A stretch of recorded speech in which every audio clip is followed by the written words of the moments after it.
Tell me a little bit about the book. It focuses on the US, but Australia is culturally only a few steps behind America usually, and some would argue that we are all California and New York these days with no Texas or Florida to balance things out.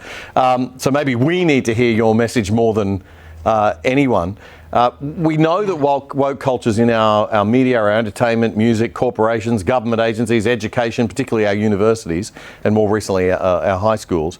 But your main concern is how it's now bled into primary schools, or what you call elementary schools in the US. Can you tell us a little bit about that? Yeah, I feel like I'm sort of talking into a time machine into the past, talking to you guys, because I think it's just coming up, and I've heard this sort of a lot from folks in Australia and folks in Canada and a lot of people in Israel, and they say, you know, we're always 5 steps behind you guys, a couple of years behind you culturally with all of these phenomenons. And, you know, it has always been, you know, live and let live, you know, whatever people do in their own bedroom, it's fine. And that has really transformed in the last couple of years here in the United States into very aggressive marketing for children.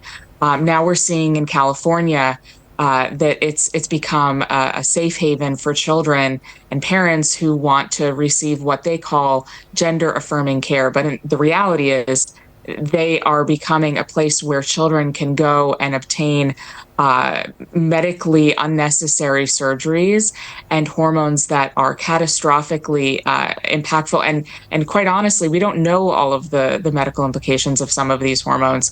They're using children as literal guinea pigs in this ideological quest to recreate society where there is no gender and there is oppressor and oppressed, and we're creating a generation of children who want to be the oppressed and who are maiming themselves in the process. Do you think that there's starting to be, I mean, you're seeing signs of pushback in the US?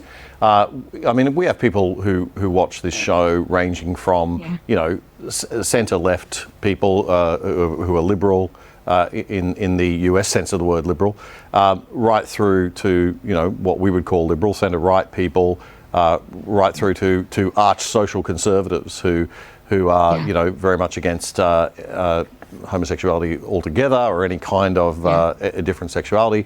So it's a wide range of people, but generally in our culture we're very tolerant, as you are in the US. And yet this ideology is so extreme that it's pushing people who are otherwise quite tolerant further and further to the right. And I think that endangers some of the liberties we've won in the past. But it's really quite troubling. But do you think that there's a bit of a pushback now that most people are waking up to this, or is it still very dominant in the US psyche?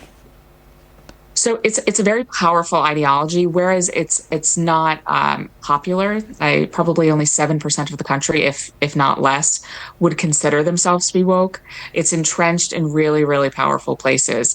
That being said, I'm not sure if you guys saw what happened with Bud Light here in the United States. So that was a really powerful message sent by the American consumer to a corporation who thought, you know, we'll just get some points and it'll help us sort of achieve our equitable score and become more sort of viewed as open and progressive and whatever.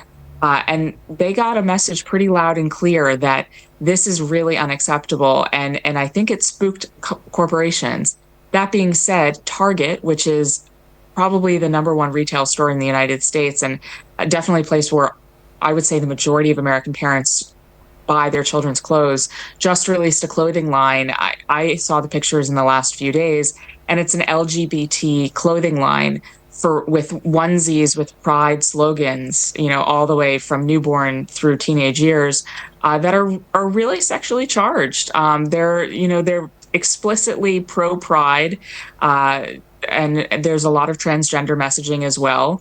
So this is clothing. This is not just gender neutral clothing, if you would call it that. You're talking about actually sexualized clothing. So this is clothing that has pride content printed on the front for boys and girls, from newborn onesies all the way through teenage years.